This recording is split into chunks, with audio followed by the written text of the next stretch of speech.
Hi focus, has your दोस्त आयुषी अस्थाना। इस video में हम बात करने वाले हैं इंग्लिश के बारे में।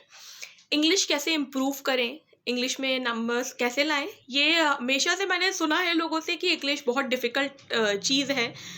होता क्या है ना, हम लोगों की सुन के अपने माइंड में एक बिठा लेते हैं।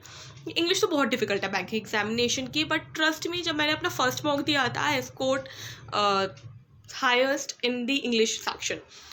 और ऐसा कुछ नहीं है कि मैं एक इंग्लिश मीडियम स्कूल से थी, बट यस 24/7 मैं इंग्लिश ही बोल रही हूँ। स्कूल में इंग्लिश में ही बात हो रही है, या फिर बाद में फैमिली में I have anyone in my family कि मैं उनसे इंग्लिश में बात कर सकूँ, ऐसा नहीं था। मैंने कैसे अपनी इंग्लिश इम्प्रूव करी, I will be sharing all those things with you.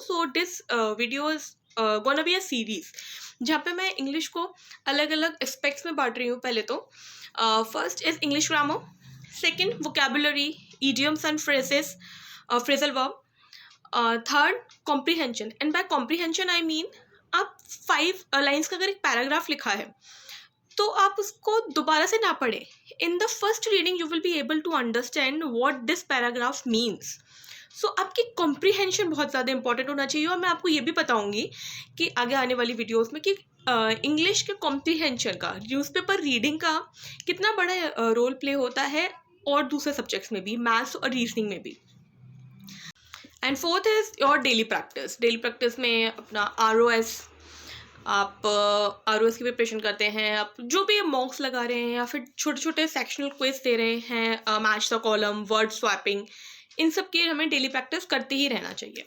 ये एस्पेक्ट्स हो गए। तो आज हम इस वीडियो में बात करेंगे 2 एस्पेक्ट्स के बारे में, which is vocabulary and comprehension, because ये दोनों चीज़ें साथ साथ होना बहुत इंपॉर्टेंट है। मैंने कैसे प्रिपरेशन किया था? सबसे पहले तो आपको न्यूज़पेपर रीडिंग करनी ही है। मार्क माय वर्ड्स, आपको न्यूज़पेपर रीडिंग के लिए टाइम निकालना ही है, because this plays a very important role in your preparation. बहुत सारे लोग प्रिपरेशन कर रहे होते हैं, या तो वो न्यूज़पेपर एनालिसिस सुन लेते हैं। मैंने देखा है बहुत सारे लोगों ने जिन्होंने मुझसे बात करी है, वो न्यूज़पेपर एनालिसिस सुन लेते हैं बट खुद से वो नहीं पढ़ते हैं। आप जब तक खुद से नहीं पढ़ेंगे, खुद के एफर्ट्स नहीं डालेंगे, तब तक एग्ज़ाम क्लियर नहीं होगा। Yes, this is bitter but this is the truth. आपको पढ़ना ही होगा। आप कैसे भी करके 1 घंटा निकालिए सिर्फ और सिर्फ न्यूज़पेपर रीडिंग के लिए। आप न्यूज़पेपर कौन सा पढ़ना है? मैंने द हिंदू पढ़ा था, इकोनॉमिक टाइम्स भी मैं पढ़ चुकी हूँ, लाइफ मिनट भी पढ़ा है मैंने, इंडियन एक्सप्रेस भी पढ़ा था, बट सिर्फ वो थोड़ा थोड़ा टाइम के लिए पढ़ा था। The Hindu is something which you should read. मैं आपको रिकमेंड करूँगी आप द हिंदू पढ़िए। और कोई दूसरा न्यूज़पेपर पढ़ रहे हैं तो ठीक है, आप वो पढ़ते रहिए, बट मेरा पर्सनल सजेशन ये है कि आप द हिंदू पढ़ें। तो द हिंदू में वो जो 2 एडिटोरियल्स के पेजेस आते हैं, आपको वो पढ़ने हैं। उसमें पहले पेज में एडिटोरियल्स रहते हैं, 2 कॉलम्स रहते हैं। एक नेक्स्ट पेज होता है, उसमें भी एक ऊपर आता है एडिटोरियल, एक साइड में आता है और एक नीचे आता है कॉलम। तो आपको पहले तो स्टार्ट करना है ऊपर के एडिटोरियल से। हाँ, जब मैंने स्टार्ट करा था अपनी preparation, newspaper reading is the most boring thing. और ऐसे ही बहुत सारे लोग समझते हैं, है भी बोरिंग, लेकिन अगर वो बोरिंग है इसका मतलब है कि बहुत सारे लोग उसको नहीं कर रहे हैं, आपको वो करनी है। वो नहीं कर रहे हैं तो उसका नेगेटिव उनके साथ आ रहा है, आपको वो करोगे, उसका पॉजिटिव आपके साथ रहेगा, और ये आगे चल के भी आपको बहुत हेल्प करेगा। आप जब बैंक में आओगे, आपको सर्कुलर्स रीड करने होंगे, या फिर कुछ भी है, आपको रीडिंग तो लानी ही पड़ेगी ना। जब तक आप कोई चीज़ को रीड नहीं करोगे, you will not be able to understand the core concepts of it. आप लोगों से पूछोगे, आप खुद से रीड क्यों नहीं कर रहे हो? खुद से रीड करो, अपने एक ओपिनियन बिल्ड करो। और हाँ, न्यूज़पेपर रीडिंग हम बैंक में सिर्फ इस पर्सपेक्टिव से कर रहे हैं कि हमें एक तो ओवरव्यू मिले what's happening around the world, in India, ठीक है। सेकेंडली, हमें अपनी इंग्लिश इंप्रूव करनी है, उसके लिए कर रहे हैं। तो आप UPSC की प्रिपरेशन नहीं कर रहे हैं जहाँ पे आपको न्यूज़पेपर में से करंट अफेयर्स पढ़ने हो। आपको करंट अफेयर्स जनरल अवेयरनेस में हो जाएगा, उसकी आपको टेंशन लेने की कोई ज़रूरत नहीं है। तो आपको न्यूज़पेपर रीडिंग सिर्फ और सिर्फ इसी पर्सपेक्टिव से करनी है कि आपको अपनी इंग्लिश इंप्रूव करनी है, राइट। तो न्यूज़पेपर में से ही निकल के आएंगी हमारी वोकैब्स, ठीक है, वोकेबुलरीज आएंगी। जो भी आपको डिफ़िकल्ट वर्ड मिल रहे हैं, आपको वो नोट करना है।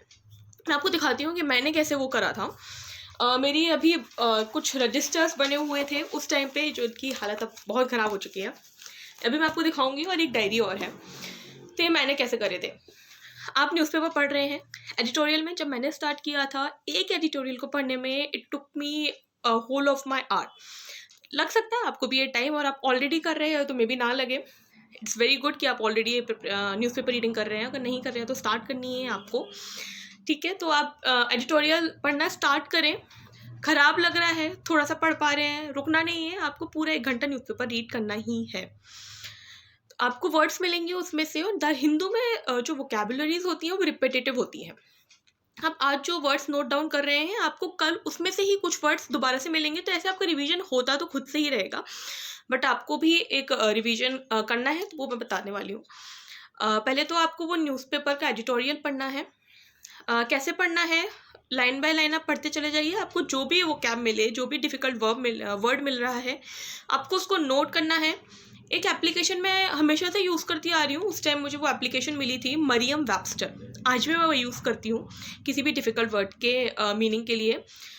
हर एक वर्ड अलग अलग पर्सपेक्टिव से यूज़ होता है, तो आपको उस एप्लीकेशन में उस वर्ड से रिलेटेड सारी डेफिनेशंस मिल जाएंगी, सिनोनिम्स भी मिलेंगे, एंटोनिम भी मिलेंगे। तो आपको पहले तो वो अपनी नोटबुक में वर्ड लिखना है, उसकी डेफिनेशन लिखनी है जिस इस पर्सपेक्टिव से वो वहाँ पर यूज़ हुआ है। 4 सिनोनिम 4 एंटोनिम लिखने हैं, लिखने ही है, इसका कोई अलग ऑप्शन है ही नहीं, आपको करना ही है ये चीज़, राइट। तो मैंने कैसे किया था जिससे आपको पता पड़ जाए। ये मेरी पहली दिखाती हूँ। मैंने जब स्टार्ट करी थी अपनी प्रिपरेशन, तो मैंने नॉर्मली ऐसे नोट करना स्टार्ट करे थे। इफ़ यू कुड सी, मैं नॉर्मल एक वर्ड लिखती थी और फिर मैं उसकी डेफिनेशन लिखती थी, और ये चीज़ नहीं चलेगी हमारी बैंकिंग प्रिपरेशन में। फिर धीरे धीरे जब मैं आगे अपनी प्रिपरेशन में बढ़ी, ये खुद से ही मुझे समझ में आया कि ऐसे नहीं चल पाएगा, मुझे और करना पड़ेगा, एंटोनिम सिनोनिम भी हमें करने ही हैं। तो जैसे ये वर्ड लिखा हुआ है इम्पिटस। इम्पिटस वर्ड की मैं पूरी डेफिनेशन लिखती थी, उसके बाद सिनोनिम और उसके एंटोनिम्स लिखती थी मैं। तो this is how it likes. उसके बाद ऐसे ही ये भी है, इसमें भी मैंने सेम थिंग कर रखी है, और सब पे नंबर डले हुए हैं हर पेज पे, जिससे रिवीजन में हेल्प मिलती थी मुझे। रिवीजन का मैं बताऊंगी आपको एक सेपरेट वीडियो में, वरना ये वीडियो और लंबा हो जाएगा। ऐसी ये डायरी भी बनी हुई है मेरी, इसमें भी मैं यही चीज़ करती थी। ये भी मेरी तभी की डायरीज़ हैं।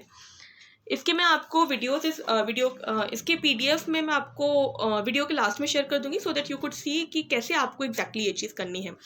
तो वोकैब और न्यूज़पेपर रीडिंग आपको करनी है। आपको मेरे शायद समझ में आ गया हो कि आपको न्यूज़पेपर की रीडिंग कैसे करनी है। आप शुरू में 1 घंटे एक एडिटोरियल में लग रहा है, लगने दीजिए। विद टाइम ये सब चीज़ें बढ़ती चली जाएंगी। क्या आपकी न्यूज़पेपर की रीडिंग का जो एरिया है आप ज़्यादा कवर करने लगेंगे विद टाइम। एक टाइम आ गया था मेरी प्रिपरेशन में आफ्टर 2 और 3 मंथ्स कि मैं 1 घंटे में पूरा न्यूज़पेपर ही रीड कर देती थी। हाँ, तो आपको ये न्यूज़पेपर करना है। इसका बाय प्रोडक्ट है आपकी इंग्लिश की फ्लुएंसी। आपको कुछ और करने की ज़रूरत नहीं है, आपकी अपने आप ही इंग्लिश का कम्युनिकेशन, कॉन्वर्सेशन सब कुछ डेवलप होने लगेगा। आप देखेंगे आपका इस पे मैथ्स और रीजनिंग पे भी कैसे इम्पैक्ट पड़ रहा है, और आपकी इंग्लिश के पैसेज को समझने में आपको बहुत हेल्प होगी। सो बस इसको आपको डेली करना है। 1 घंटा अगर आप नहीं निकाल पा रहे हैं, सो आई एम टेलिंग यू आपको टाइम ज़्यादा लगने वाला है अपनी प्रिपरेशन में। तो अभी तक आप कर रहे हैं तो वेरी गुड, और जो मैंने बताया शायद आपको इससे हेल्प मिली हो कि आपको वोकैबुलरी को कैसे बिल्डअप करना है। ये आप डायरी ज़रूर बनाइए, और नहीं कर रहे हैं तो आज से स्टार्ट करिए, अपनी बुक बनाइए और आपको ये नोट करने हैं, ओके। और कोई भी क्वेरी हो इससे related, do message me on Instagram as well as comment down below. I'll be taking all those queries in the further videos. Till then, best of luck. अपने अच्छे से प्रिपरेशन करिए एंड अपने डेली टारगेट्स कंप्लीट करते रहिए। Bye.